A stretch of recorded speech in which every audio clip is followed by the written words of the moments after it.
नमस्कार बच्चों, स्वागत है आप सभी का द पॉलिटिकल क्लासेस के यूट्यूब चैनल पे। तो बच्चों कैसे हैं आप सभी? गुड इवनिंग सभी को। जो लोग क्लास को ज्वाइन कर रहे हैं उन सभी को गुड इवनिंग। और आज हम लोग जो है अपनी क्लास में वो देखने वाले हैं पॉलिटिकल थ्योरीज के जो है क्वेश्चंस। ठीक है, इसकी जो फर्स्ट क्लास है वो आज हम लोग करने वाले हैं, जिसमें पॉलिटिकल थ्योरी के कुछ बेसिक क्वेश्चंस को हम लोग आज कवर कर रहे हैं। उनके क्या है वो क्वेश्चंस, कैसे हैं, चलिए आइए उसको देखते हैं। उससे पहले एक इंफॉर्मेशन ये भी है आप लोगों की कि इससे पहले हम लोग ने इंडियन गवर्नमेंट एंड पॉलिटिक्स इस पे वीडियोस बना दिए हैं। डब्ल्यूपीटी पे भी एमसीक्यू प्रैक्टिस के वीडियोस हम लोगों ने बनाए हैं।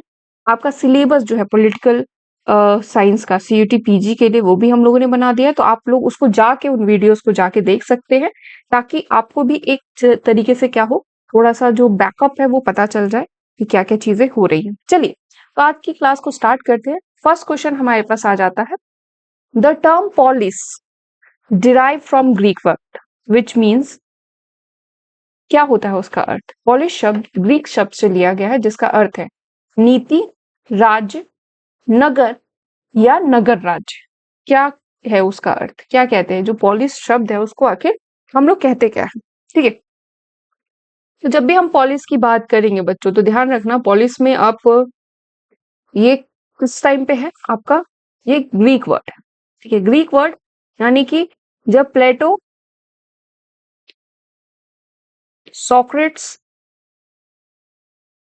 And Aristotle,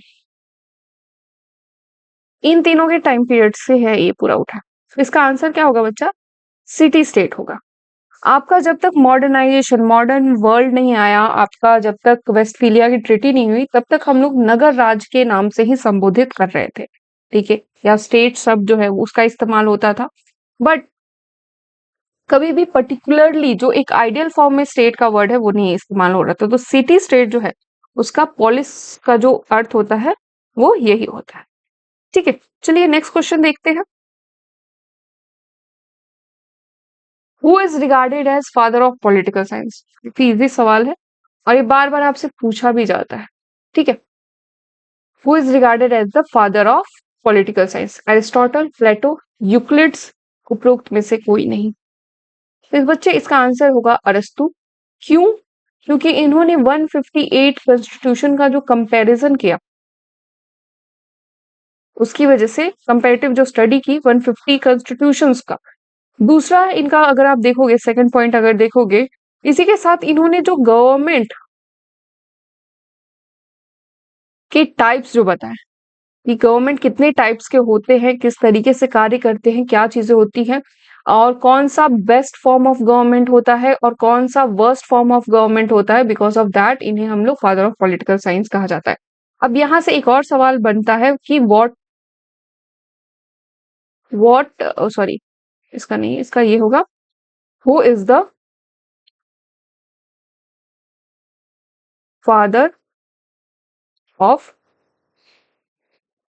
political philosophy? ठीक है, बार बार पूछा जाता है ये सवाल कि राजनीतिक दर्शन के पिता के रूप में किसको जाना जाता है। ठीक है, फादर ऑफ पॉलिटिकल साइंस तो हम जानते हैं, but who is the father of political philosophy, ये भी आपको यहाँ पे बताना है। एरिस्टोटल को ये भी ध्यान रखिएगा, फादर ऑफ कंपेरेटिव पॉलिटिक्स भी कहा जाता है। जब आप कंपेरेटिव पॉलिटिक्स की तरफ जाएंगे तो उसमें भी आपको ये देखने को मिलेगा। ठीक है, चलिए नेक्स्ट क्वेश्चन देखते हैं।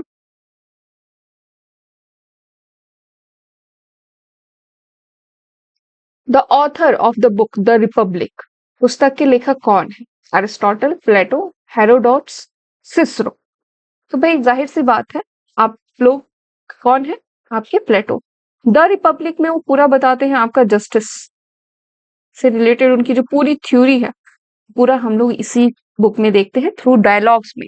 प्लेटो हमेशा जितनी भी उन्होंने अपनी क्या कहते हैं, उनकी जितनी भी कृतियां हैं, आप अगर आप देखो देंगे तो मोस्टली वो किस फॉर्म में है, उसको हम लोग संवाद शैली के रूप में देखते हैं कि बातचीत हो रही है, लोग अपनी बातें कह रहे हैं, तो उसके थ्रू ही वो चीजें जो है वो अपनी बताने का जो है वो प्रयास कर रहे हैं। ठीक है, इसी के साथ इनकी एक बुक है द लॉज है। ठीक है, इससे सवाल बार बार इसलिए आता है बिकॉज स्टार्टिंग में क्या होता है, अपनी थ्योरी में प्लेटो लॉज को, कानून को उतना तवज्जो नहीं देते, पर उनके जब वो अपने डेथ के बहुत ज्यादा नियर रहते हैं, जब अपनी मृत्यु के बहुत करीब रहते हैं, तब वो द लॉज लिखते हैं। तो कई लोगों को लगता है कि नहीं, प्लेटो तो कानून को उतना नहीं मानते, वो सिर्फ और सिर्फ किसको मानते हैं, राजा को मानते हैं या जो फिलोसफर किंग है उसको मानते हैं। बट यहाँ पे वो द लॉज लिखते हैं जब डेथ के अपने वो नियर रहते हैं। और इससे सवाल इसलिए ही पूछा जाता है, जनरली एनटी इसलिए ही देती है ताकि वो आप लोगों को क्या कर सके, कंफ्यूज कर सके। ठीक है, चलिए नेक्स्ट क्वेश्चन देखते हैं। क्या हो गया भाई इनको, ये तक तो ठीक चल रहा है। चलिए, फोर्थ क्वेश्चन है, who among the following was the teacher of Plato. इनमें से कौन है जो कि प्लेटो के गुरु हैं? ठीक है, कौन थे? होमर, सुकरात, अरस्तु, हेरोडोटस। ठीक है, तो इसका आंसर होगा बच्चे सुकरात, जिनकी मृत्यु हुई। और फिर मृत्यु हुई तो उसका बहुत काफी गहरा इफेक्ट जो है वो किसके ऊपर पड़ा था? प्लेटो पे पड़ा।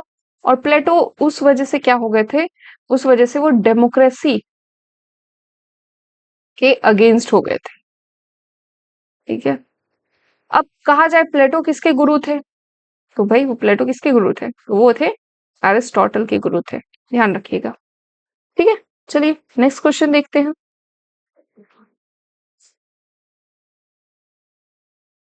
फिफ्थ क्वेश्चन है हमारा, man is by nature political animal was quoted by. मनुष्य स्वभावतः राजनीतिक प्रणाली उद्धृत किया गया था किसके द्वारा? प्लेटो, सोक्रेट्स, यूक्लिड्स, अरस्तु। आपका यहाँ पे जो करेक्ट आंसर होगा, थोड़ा सा अगर आप देखेंगे, man is by nature is political animal, CUET PG का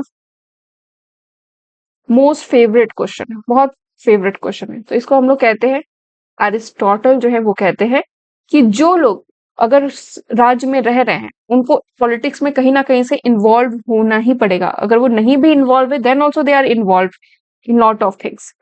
ठीक है, तो यहाँ से ये कोट इनका निकल जाता है। उसी के साथ अरिस्टोटल का एक और स्टेटमेंट रहता है जिसमें वो कहते हैं, जो मनुष्य राज के बाहर रहते हैं वो क्या है? वो एक तरीके से वो बीस्ट है, वो एक जानवर के समान है। ठीक है, तो ये काफी सवाल जो है ये उठता है आपका, इसको भी देख लीजिएगा। चलिए नेक्स्ट क्वेश्चन देखते हैं हम लोग, जो हमारा है, the word theory originated from Greek word. जो थ्योरी शब्द की उत्पत्ति ग्रीक से हुई थी, उसका क्या कहते हैं, कौन से वर्ड से हुई है? तो इसका आंसर होगा थ्योरियम और थ्योरिया, थीसिस। तो ये स्टार्ट हुआ था थ्योरिया से। ये कोई भी चीज थ्योरी, कोई भी हम अगर चीज बन रही है, ठीक है, उसके बनने के पीछे क्या एक लॉजिक है या क्या कॉन्सेप्ट है, जो सिद्धांत जो बन रहा है उसके पीछे क्या चीजें होती है, तो वो थ्योरी वर्ड जो निकला है वो थ्योरिया से निकला हुआ है। नेक्स्ट क्वेश्चन देखते हैं।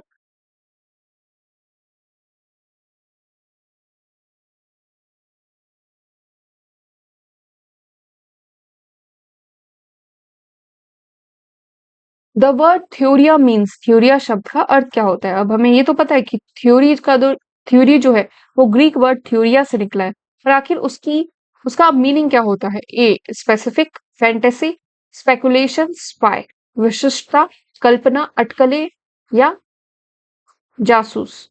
ठीक है, चलिए अब अगर हम इसकी बात करें तो बच्चे इसका क्या होगा? स्पेकुलेशन, कि कोई भी अगर चीज है, अगर हम किसी पे चीज पे जो स्पेसिफिकली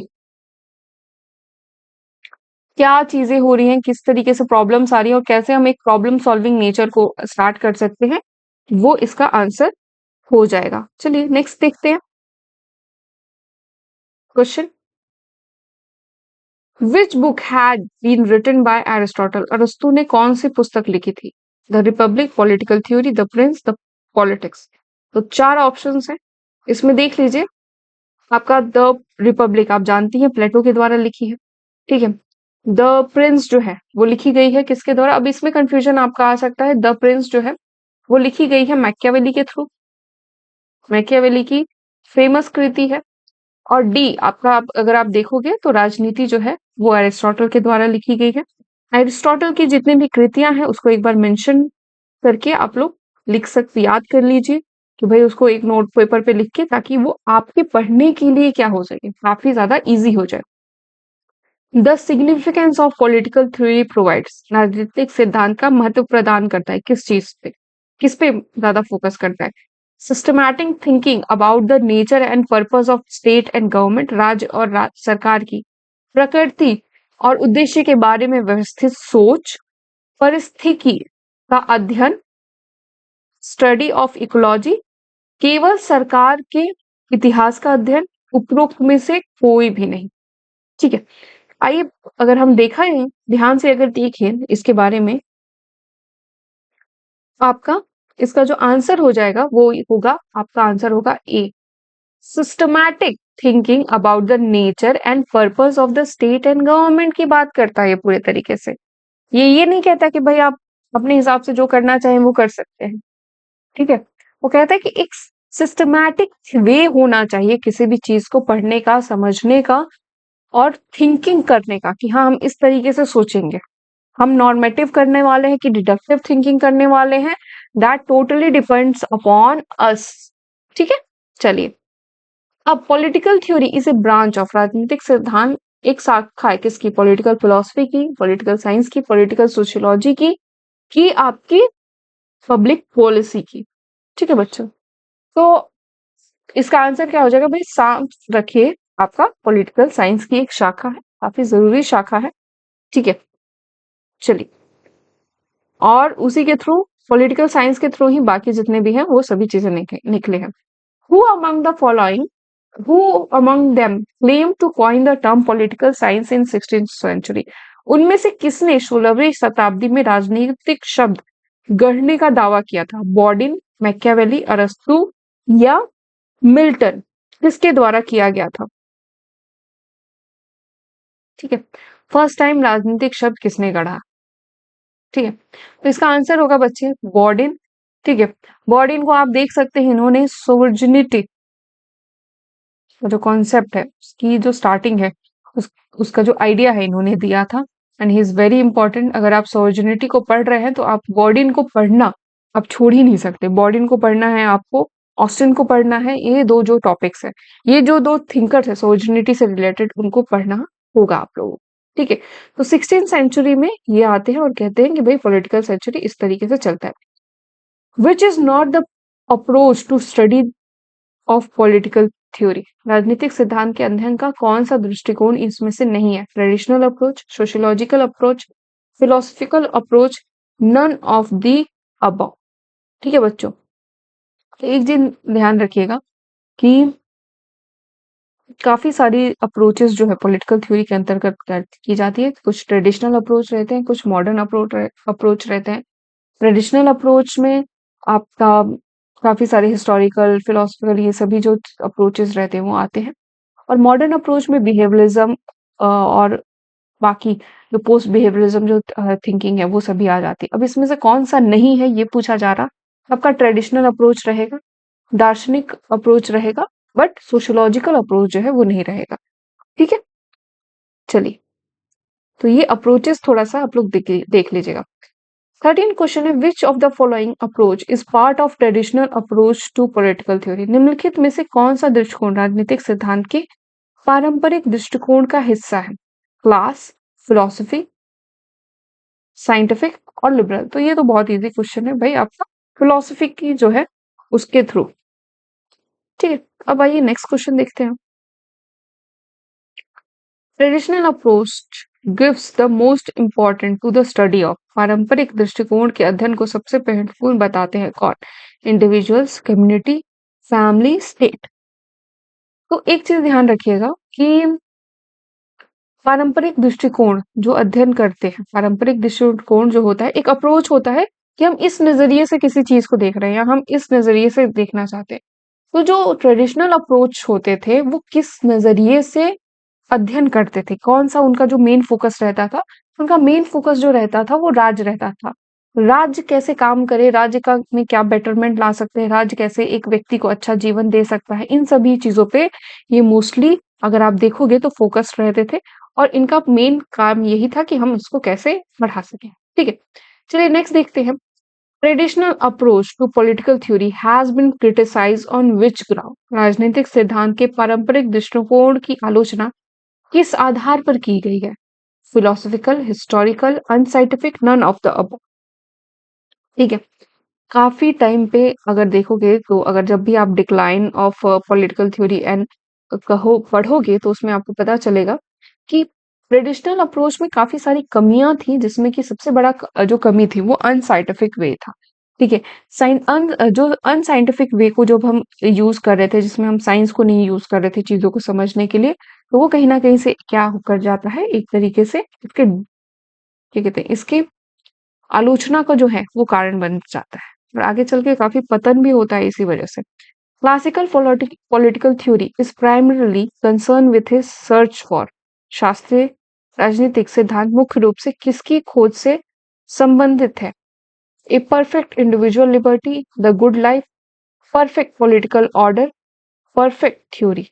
ठीक है, एक आदर्श व्यक्तिगत स्वतंत्रता, अच्छा जीवन, उत्तम राजनीतिक व्यवस्था, उत्तम सिद्धांत। इससे ज्यादा ये ज्यादा जुड़ा हुआ है।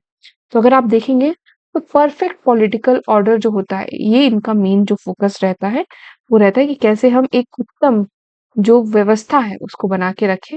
ठीक है, नेक्स्ट क्वेश्चन देखिए। Behavioural approach to political theory does not gives importance to. राजनीतिक सिद्धांत के व्यवहारिक दृष्टिकोण को महत्व नहीं देता। कौन सी चीज को? वोटर्स को, पॉलिटिशियंस को, फिलोसफी को, इलेक्शंस को, किसको ज्यादा? अब हम जानते हैं कि दो अप्रोच है। अगर आप देखोगे दो अप्रोचेस हम लोग फॉलो करते हैं, एक होता है ट्रेडिशनल, एक मॉडर्न अप्रोच। तो बिहेवियरल अप्रोच जो है वो आपका आता है मॉडर्न अप्रोच में। ठीक है, आधुनिक दृष्टिकोण जो रहता है उसके अंतर्गत आता है। ठीक है, अब आधुनिक दृष्टिकोण क्या करता है, वो वोटर्स के बारे में बात करेंगे, राजनीति की बारे में बात करेंगे, इलेक्शंस में क्या चीजें हुई उसकी बात करेंगे। जनरली वो बिहेवियर पे ज्यादा फोकस होके चलते थे, इसलिए इसको व्यवहारवादी क्रांति जो है इसलिए कहा भी जाता था। ट्रेडिशनलिस्ट जो रहते थे वो मेनली इंस्टीट्यूशंस यानी स्टेट और स्टेट के बाकी जितने इंस्टीट्यूशंस रहते थे उस पे ज्यादा स्टडी करते थे, बिहेवियरल अप्रोच स्टडी करता था। या मॉडर्न अप्रोच जो स्टडी करते थे वो व्यक्ति पे, व्यक्ति के जीवन पे, व्यक्ति किस तरीके से कार्य कर रहा था उन पे ज्यादा फोकस करके ये लोग कार्य करते थे। तो इसका आंसर हो जाएगा बच्चे फिलोसफी। ठीक है, बाकी अगर आपसे पूछा जाए बिहेवियरल अप्रोच तो political theory gives importance to, तो इसमें वोटर्स आ जाएंगे, पॉलिटिशियंस आ जाएंगे, इलेक्शंस, ये तीनों जो टर्म्स है वो सभी आपके आ जाएंगे। ठीक है, अब हम नेक्स्ट क्वेश्चन देखते हैं। एक मिनट।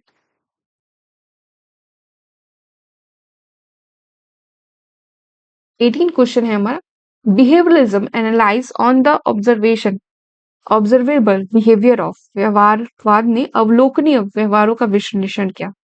ठीक है, किसका जो बिहेवियर है, सोशल एक्शंस, सामाजिक कार्रवाई की, पॉलिटिकल एक्टर्स की, पॉलिसीज की, या थ्योरीज की। ठीक है, अगर बिहेवियरलिज्म है जिसने एनालिसिस किया है तो आखिर वो किसके बिहेवियर को ज्यादा फोकस करते हैं? ठीक है, किसके व्यवहार का उन लोगों ने विश्लेषण किया है? तो बच्चे जो पॉलिटिकल एक्टर्स होते हैं, ठीक है, जनरली आप प्रेशर ग्रुप्स देखोगे, जो दबाव समूह रहते हैं कैसे वो कार्य करते हैं, वोटर्स जो रहते हैं वो कैसे कार्य करते हैं। ठीक है, इसमें आप सबसे पहले वोटर्स मान लो, फिर आप इसमें आप प्रेशर ग्रुप्स मान सकते हो। ठीक है, वो कैसे काम कर रहे थे, आपका जो इंटरेस्ट ग्रुप्स रहते हैं वो कैसे काम कर रहे थे, उनका क्या है कार्य करना, एक कैसे बिहेवियर, ताकि हम वोटर्स के बिहेवियर को जान सके। इन सभी के लिए जो पॉलिटिकल एक्टर्स है उस पे ज्यादा ये लोग फोकस करके जो रहते हैं वो कार्य जो है वो करते हैं। चलिए नेक्स्ट क्वेश्चन देखते हैं। Behavioural approach was a protest movement in political science is quoted by. व्यवहारिक दृष्टिकोण राजनीतिक सिद्धांत में एक विरोध का आंदोलन था, उद्धृत किया गया किसके द्वारा, किसने कहा कि behavioural approach was a protest movement in political science? किसने कहा है? Robert H Dahl, David Easton, Charles Merriam, none of the above. ठीक है बच्चों, अगर आपसे पूछा जाए तो किसने इसका इसका दिया है तो आपका यहाँ पे होगा आपका Robert Dahl, Robert H Dahl. ठीक है, ये काफी इंपॉर्टेंट है भी। बाकी डेविड ईस्टन, चार्ल्स मेरियम, इन दोनों लोगों को आप पढ़िएगा, they are the most prominent supporters of behavioural approach. और इनका क्या बिहेवियर अप्रोच में इनका है उसको हम लोग आगे देखेंगे, अभी बता देंगे तो फिर काफी कंफ्यूजन आ जाएगा। नेक्स्ट क्वेश्चन देखते हैं। Behavioural approach dominated the study of politics after. ठीक है, बिहेवियर इसके बाद राजनीति के अध्ययन में व्यवहारवाद दृष्टिकोण हावी हुआ? किसके बाद? World war first, world war second, cold war, Russia का जो युद्ध हुआ उसके बाद।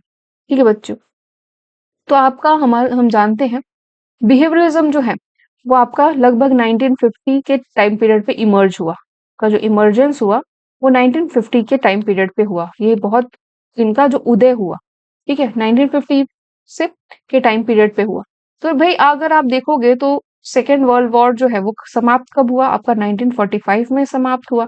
1945 के बाद से अगर आप देखोगे तो 1991 तक क्या चला? हमारा कोल्ड वॉर टाइम पीरियड चला। आप देख सकते हैं कि वर्ल्ड वॉर सेकेंड के बाद क्या हुआ? आपका राजनीति के अध्ययन में व्यवहारवाद जो है वो एक तरीके से इमर्जिंग हो गया। देन 21st क्वेश्चन देखते हैं। According to Easton, which of the following is the major tenets of behavioural credit? Easton के अनुसार निम्नलिखित में से कौन सा व्यवहारिक प्रमाण का प्रमुख सिद्धांत है? ठीक है, अब चलिए बात करते हैं भाई व्यवहारिक प्रमाण का क्या प्रमुख सिद्धांत होगा। Widen the study of political philosophy, integration of political research with the other social sciences, deepen the legal approach through legislator, widen the historical approach। तो ये आपका जो चार ऑप्शंस हैं, ठीक है, इसमें से अगर देखा जाए तो आपका होगा integration of political research with other social sciences. व्यवहारवाद ने एक जो दूसरा काम क्या किया कि सिर्फ हम लोग जो स्टडी होती थी वो सिर्फ हिस्ट्री के अकॉर्डिंग होती थी। तो बीच में कहा गया कि जो पॉलिटिकल साइंस है क्या वो एक हिस्ट्री का तो सब्जेक्ट नहीं है, ठीक है। तो बाद में क्या किया गया कि एक तरीके से बाकी जो आपके जो जितने भी आपके जो रिसर्च हो रहे थे या चीजें हो रही थी तो उसमें सोशल जैसे आपका ज्योग्राफी हो गया, आपका फिलोसफी हो, सॉरी, आपका अगर साइकोलॉजी हो गया, आपका बाकी जितने अदर सोशल साइंस के जो सब्जेक्ट्स थे उन सभी के साथ भी कोऑर्डिनेशन बना के बैठा गया कि भाई नहीं ये सब भी कहीं ना कहीं से हमारे लिए इंपॉर्टेंट फैक्टर्स जो है वो बन के आ रहे हैं, ठीक है। अब 22nd क्वेश्चन देखते हैं। Behavioural approach has been criticised due to, व्यवहारिक दृष्टिकोण की आलोचना किसके कारण की गई है? The dependent on political thought, राजनीतिक विचार पर निर्भर होने की वजह से, historical analysis, agent against scientific study, वैज्ञानिक अध्ययन के खिलाफ, मैड क्रेज फॉर साइंटिज्म। ठीक है, तो बिहेवियरल अप्रोच का जो क्रिटिसाइज हुआ, जैसे कि अगर आप देखोगे तो ट्रेडिशनल अप्रोच का क्रिटिसाइज हुआ था हिस्टोरिकल जो फैक्टर्स थे उसकी वजह से, और यहाँ पे जो हुआ वो हुआ ज्यादा से अधिक से ज्यादा जो वैज्ञानिकता के प्रति जो पागलपन था उसको कम करने के लिए इस पे ज्यादा फोकस जो है वो करके रखा गया था कि भाई इसको थोड़ा सा कम करना पड़ेगा। अब post behaviourism approach in new approach in the late, अब व्यवहारवाद में जितनी भी कमियां थी, बिहेवियरिज्म में जो 1950s के टाइम पे जो कमियां थी उसको सही करने के लिए पोस्ट बिहेवियरिज्म जो है वो आया, उत्तर व्यवहारवाद जो है वो आया। अब वो किस टाइम पीरियड पे आया ये हमारे लिए जानना जरूरी है, ठीक है। ये तो हम जानते हैं 1950 होगा नहीं, तो इसका आंसर हो जाएगा 1960, ठीक है। ठीक इसके कुछ टाइम के बाद ही तुरंत ही आपका आ जाता है। अब आपको ये बताना है कि आखिर व्यवहारवाद लाया कौन, ठीक है, व्यवहारवाद के फाउंडर कौन है, ये आपके लिए एक सवाल बन के उभरेगा जो कि आप लोग के लिए जरूरी है, ठीक है। और नेक्स्ट क्वेश्चन जो हमारा होगा वो भी उसी से रिलेटेड है। Post behaviourism is both a movement and dash, उत्तर व्यवहारवाद एक आंदोलन तो है ही जो कि व्यवहारवाद के खिलाफ है, और एक और चीज है वो क्या है, ठीक है, बौद्धिक प्रवृत्ति, ऐतिहासिक विश्लेषण, समाजशास्त्रीय व्याख्या, आर्थिक क्रांति, intellectual tendency, historical analysis, sociological explanation, economic revolution. अगर देखा जाए it is a intellectual tendency, बौद्धिक प्रवृत्ति जो है इसको कहा गया वो होगा। चलिए नेक्स्ट क्वेश्चन देखते हैं। Post behaviourism is associated with, उत्तर व्यवहार जो है वो किससे संबंधित है? Galston, David Easton, Karl Popper, David Hale, ठीक है। इसका आंसर हो जाएगा बच्चे डेविड ईस्टन। ये व्यवहारवाद उत्तर व्यवहारवाद दोनों के क्या इसको फाउंडर इनको माना जाता है, इन्होंने ये दोनों क्रांति है जो कि लेके आए थे। और ये काफी हमारे लिए जरूरी भी हो जाता है ये समझना कि डेविड ईस्टन ने इन सभी थ्योरीज में क्या किया कि एक तरीके से स्टार्टिंग पॉइंट जो है वो किया। तो आज हम लोगों ने सॉल्व किए बेसिक क्वेश्चंस जो कि पॉलिटिकल थ्योरी के पूछे जाते हैं, जो कि एक बेस आपका जो तैयार करना है होता है पॉलिटिकल थ्योरी का, वो आपका यहाँ से तैयार करेगा। अगर आप इस एक एक क्वेश्चन का अगर नोट्स बना रहे हैं, इसके बारे में थोड़ी सी स्टडी कर रहे हैं, and I will trust me, आपको इन सभी के जो नोट्स हैं वो बनाने चाहिए। ठीक है, जितने भी क्वेश्चंस आप लोगों को सॉल्व की करवाए जा रहे हैं, प्लीज सॉल्व इसके जो उसको पक्का सॉल्व कीजिए, नोट्स बनाइए, क्योंकि वो आपका एक बेस तैयार करेंगे। बेस तैयार करेंगे तभी आप लिबर्टी, इक्वालिटी, जस्टिस जैसे जो कॉन्सेप्ट्स हैं उनको आप समझ पाएंगे। अगर आप पहले पॉलिटिकल थ्योरी को ही नहीं समझ पा रहे तो आपके लिए मुश्किल हो जाएगा आपका क्या कहते हैं आपको बाकी जो आगे के जो कॉन्सेप्ट्स है उसको समझना। तो thank you so much, all the best for your preparations. आज की क्लास हम लोग यहीं पे समाप्त करते हैं, मिलेंगे कल की क्लास में फिर से। तब तक के लिए अपना ख्याल रखिए।